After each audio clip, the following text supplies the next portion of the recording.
Thank you for joining me for the Brew with Bex today. We are really just going to dive right into it because this is a hot topic question that I think needs to be answered, especially for brands that are listening to this. So if you're a business owner or you are someone looking to kind of dabble into influencer marketing, today is a really interesting podcast for you. We're keeping it short, sweet, and to the point today, and I really wanted to dive into this topic because I feel like there's a short answer and a long answer.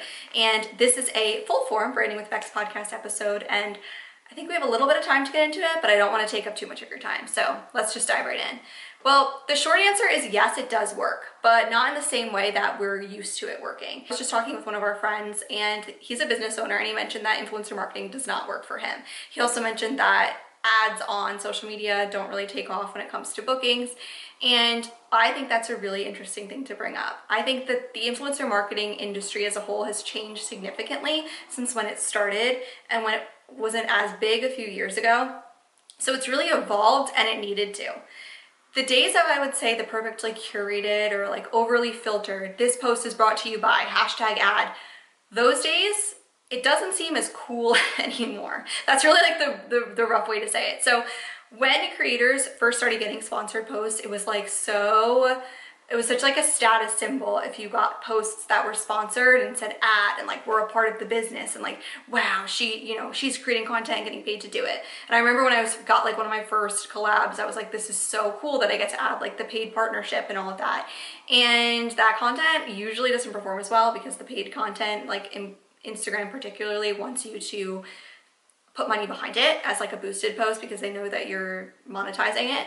But that whole era of the perfectly curated content that feels like a commercial is definitely fading when it comes to purchasing decisions. So what's working now is trust. And I think trust always worked, but now I feel like it definitely has to be more highly incorporated into your strategy if you're an influencer and also if you're a brand.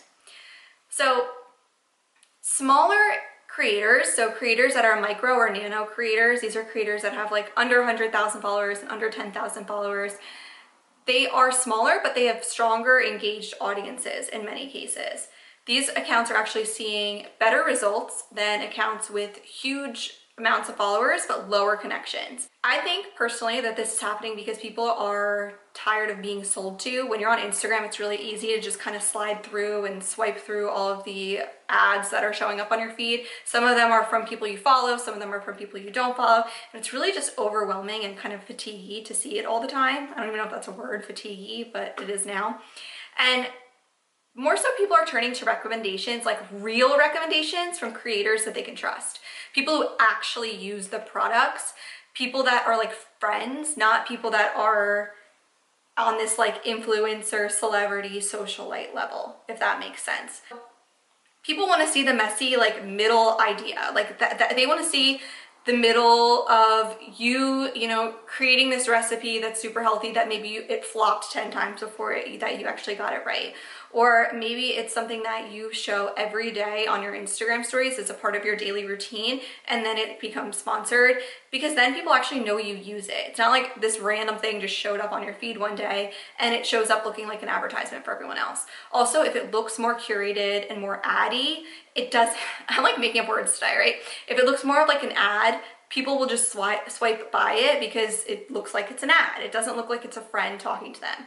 We want people who talk like a friend. We don't want people who talk like a sales page, and people who actually use the products.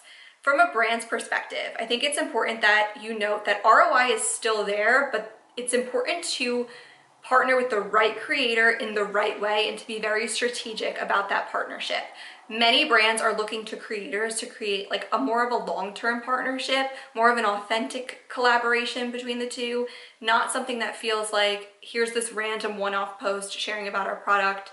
And I also think brands need to look at content creators in a different lens. So there's it's like a twofold, right? So the first half, I would say people use content creators for that exposure piece. But I think if you're a brand, you need to get super clear on whether you're looking for a creator to be an exposure aspect, like to get views from their currently established audience, or if you're looking for that content creation piece. Now, the content creation piece is the actual content that the creator is creating for you. So that's a photo, a video, written testimonial, whatever it may be, that you can then take that and run it as an ad.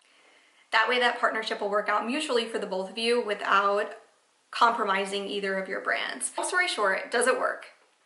It's more about, am I showing up in the way that people can connect and trust me?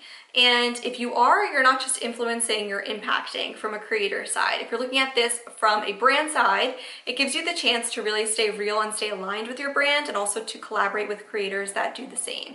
I wouldn't say spend all of your marketing budget on influencer marketing, but if you have a really strategic move when it comes to influencer marketing, whether that be a creator that you think really aligns well with you, or you have an idea for some awesome content to create, then it's definitely still worth exploring. But I want to make sure that the idea of influencer marketing is something that is still something to explore, but it's not something to, I would say, put all your eggs in one basket, if that makes sense. So until next time, stay real, stay aligned, keep creating with purpose, and keep your audience along for the ride. So if you are a brand, you can look at this from the storytelling lens as well. If you're a creator, you're already looking at it from that lens, but it's a great way to keep your audience involved, to get that exposure for your brand, and to help see that ROI come through, because influencer marketing, it's getting pricier and pricier as we go on. Well, until next time, I'll talk to you all on next week's episode at the same time. We're real.